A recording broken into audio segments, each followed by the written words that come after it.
it doesn't alter the narrative that differently. That same image is still there. The video of the black Israelites were saying way worse shit than the white kids were saying. Yeah, they're fucking black Israelites. They're crazy. They're nuts. Okay. They're nuts. But how can you not excusing their behavior at all? I think they're nuts, and everyone knows. What is a black Israelite? It's like Scientologists, but way more violent. Okay, but they're not like a black. They're not like a black conservative or whatever, right? No. Well, they have some conservative leanings for sure. Like they're misogynist. Some of them are misogynistic. Some of them are like homophobic. They have like very racially charged views about white people. Some of them do.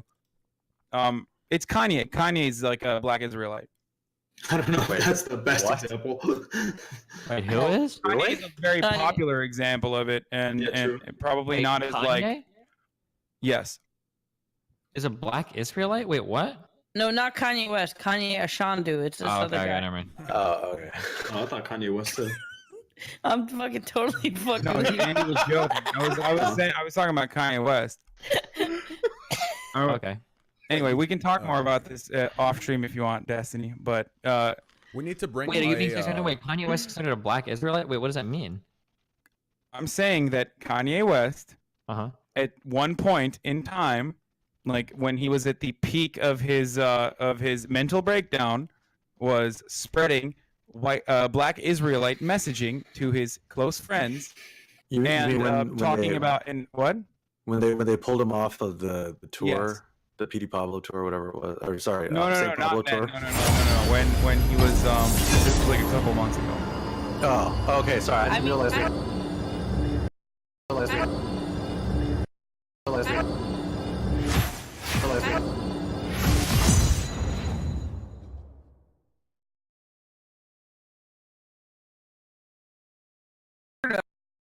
Like, yeah, maybe he was, but he's on always some different shit to stir shit up. I don't really buy everything that he says that like is like, oh yeah, he's really into Scientology now, or like he's a black Israelite now, or he's on this shit. He's just a fucking weirdo that does shit for publicity. You're scared.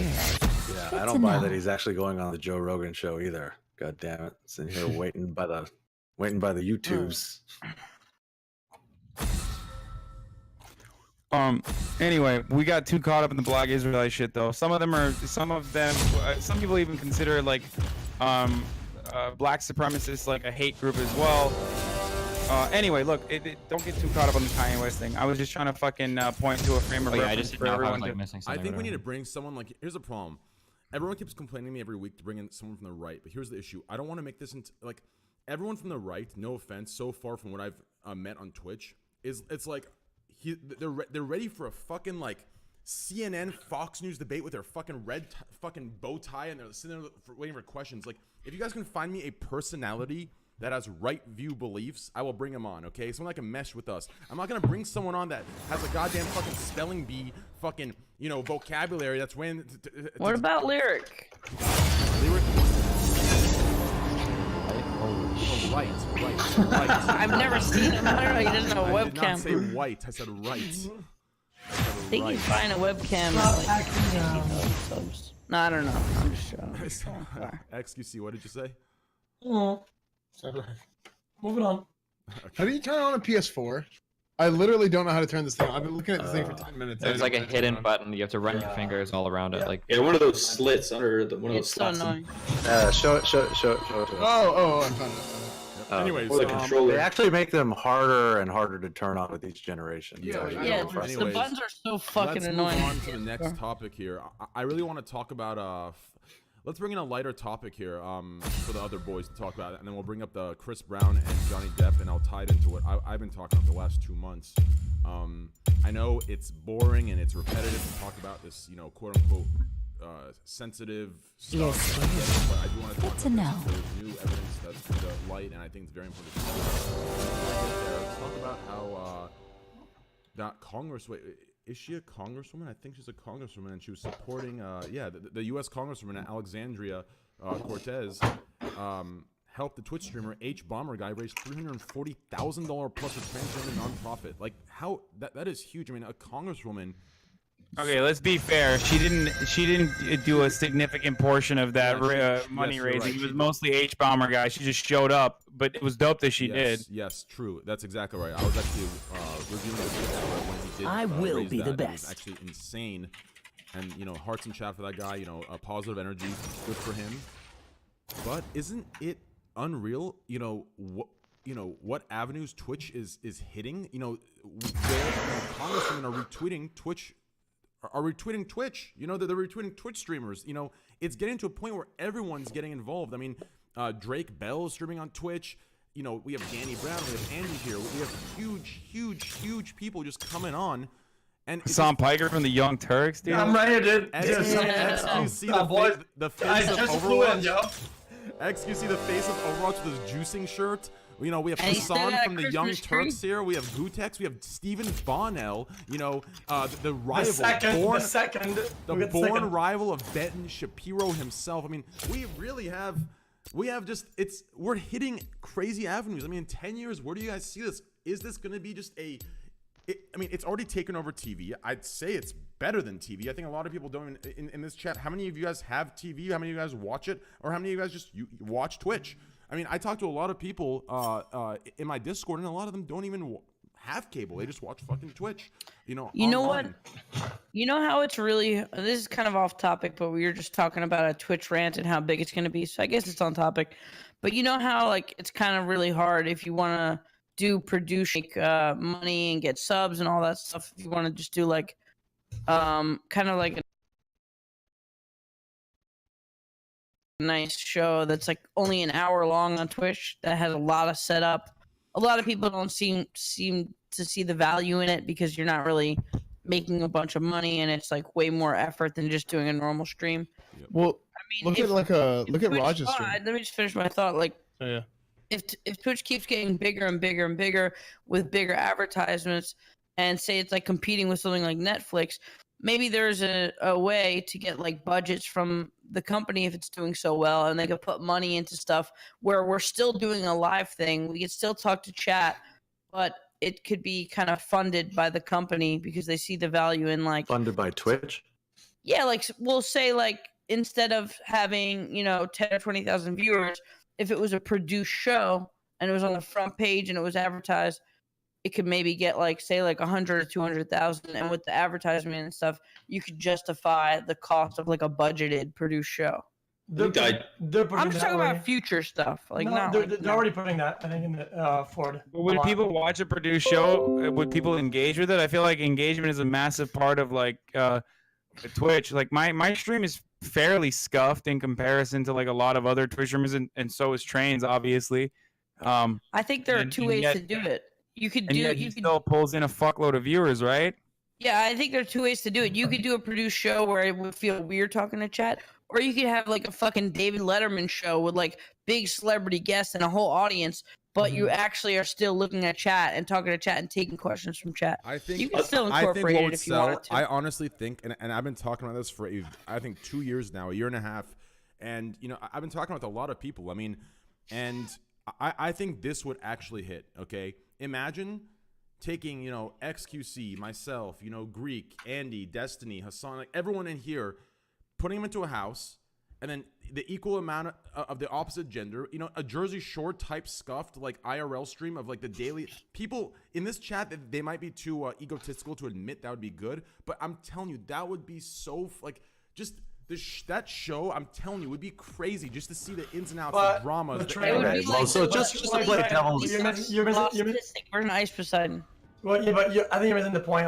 I feel like nobody would ever do that concept because not every streamer is at the same level, in terms of growth and size, and it feel it wouldn't be worth it for them and whatnot, right? They're not gaining enough compared to the other people. Yeah, of course. Nobody would do it. Yeah, I agree with Andy. Sorry, go ahead.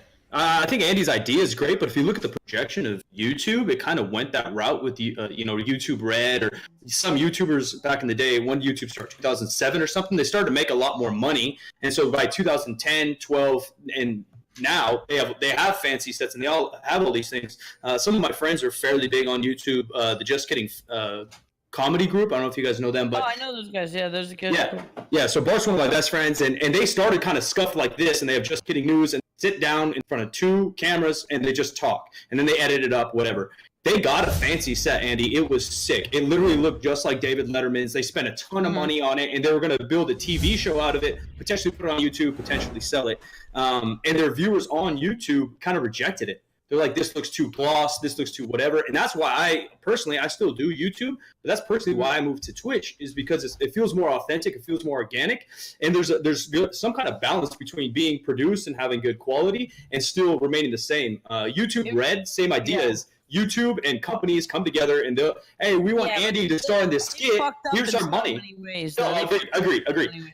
But as soon as they start paying you, they can start to control you. So hey, here I'm with whatever, Coca-Cola. We're gonna sponsor Andy's talk show. Here's 10 grand. Now you have to say what I want you to say. You know? Nah, that's not necessarily true. You still could have a lot of creative control. It depends on how you work the deal. I mean, you could have so much creative control where you have like the final cut, and I know live is different, but you definitely, there's a sliding scale to how much creative control you could have.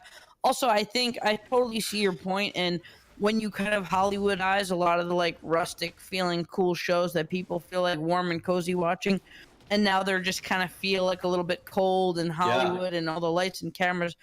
I just think that there are also some ideas that would lend themselves better to a little bit more money, a little bit more of a produced idea, and some that feel just like they should stay put, you know?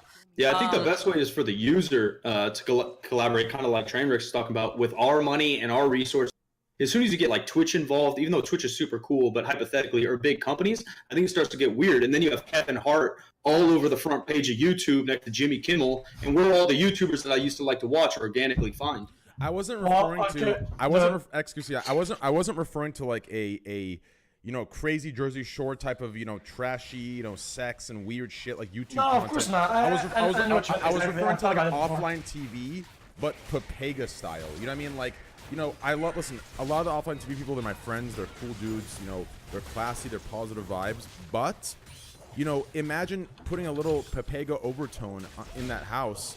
It would be a completely different show, and I think it'd be really, really fun. Like, it could be great. I agree, and I also agree with XUC that a lot of people wouldn't want to do it, but I think for different reasons. Because XUC, say you're the biggest streamer that signs on to that you feel like, oh, well, fucking 2K Andy over there is not going to really benefit me. I'm just here kind of wasting my time. Well, it's not like, hold on, let me finish. Like, I just think that the show idea could potentially be so big. It doesn't matter who the other streamers are. It could be like the biggest thing on Twitch that people watch every day for months, and it could like grow you on its own. Doesn't matter if the other streamers are like the hugest, you know what I mean? Just as an entity, it could be like, holy shit, these motherfuckers are living in the house every day, like this and this happens, every day that and that happens. Fucking Andy fucking smeared peanut butter on XQ's face when he was fucking sleeping. And then XQC woke up and stuck his dick in like the size of the show. I'd watch it. Sign me up. Like the size of the show would make up for any feelings like that people would have, right? Yeah, yeah. The size of the actual thing. I just feel like with like production value and shit like that, like you guys were talking, I feel like most personalities on Twitch shine in their bedrooms and their element as far as like personalities and stuff. And most things on Twitch revolve around the content, not much about like the production quality and how good it looks. Yeah. So sometimes making things look really good and putting a lot of people in it doesn't really appeal to what people look for. Yeah. I think if we were all in a fucking bar, we had 3 cameras set up and we were doing an IRL stream, we were all in tuxedos and there were a bunch of girls there, and the whole night was improvised and we were all playing a different character. Like, and we had that stream go on for 4 hours. I think it would be the best thing that Twitch ever had on. And that's an idea that I came up with a snap. I could come up with 20 more. And there are so many ideas that you could do that you can't just do in your bedroom. That would be like, holy shit, this live version of a fucking improvised acted show is like, you know what I mean? Yeah, I agree. I think some of it could be really cool. It's just like, just seeing YouTube's projection just makes me so sad how commercial it got. And it feels like you're turning on TNT or some shit every time you go to the homepage. As long as it keeps like authentic and organic creators involved, and I think the potential is limitless. Yeah, Yeah, I mean well- that was one of the one of the issues that YouTube had in that era that you're describing, like 2010 to 2013 or whatever, when they had the creator fund. Wasn't it like $100 million or something that they had allocated towards giving that to production companies and MCNs and all kinds of people who are already in position to put together high budget content. And I think generally, for the most part, most of that content was not as successful financially as they had hoped it would be. So if you take that same sort of mentality and then apply it to Twitch, I think that it would be likely that a lot of that same sort of a lot of those same misfires would happen. But I will say that, you know, Twitch has been funding content either through paying streamers X number of dollars for a certain number of hours streamed per month, or you know, let's say funding esports by sponsoring tournaments in the past, or, you know, even experimenting now with like on-demand shows that are pre-produced and then aired live, like Fresh Stock, which was their streetwear show. And so I think that that's the natural progression for Twitch, because, you know, there's so much money now. But I think if you guys really think that that would be something that would work, I actually think that, you know, anybody here in this call could pitch something like that to Twitch. And I mean, I think that they're constantly looking for new content ideas, which is, you know, probably one of the reasons why this show and this format does so well, is because it's, you know, not one person sitting in their bedroom streaming games. Mm-hmm. And so as the audience grows, you're going to have more and more millennials, you know, that grew up with Twitch, you know, continue to watch, and then the content will sort of evolve on its own to expand past gaming. One of the issues that you have to look at when you talk about funding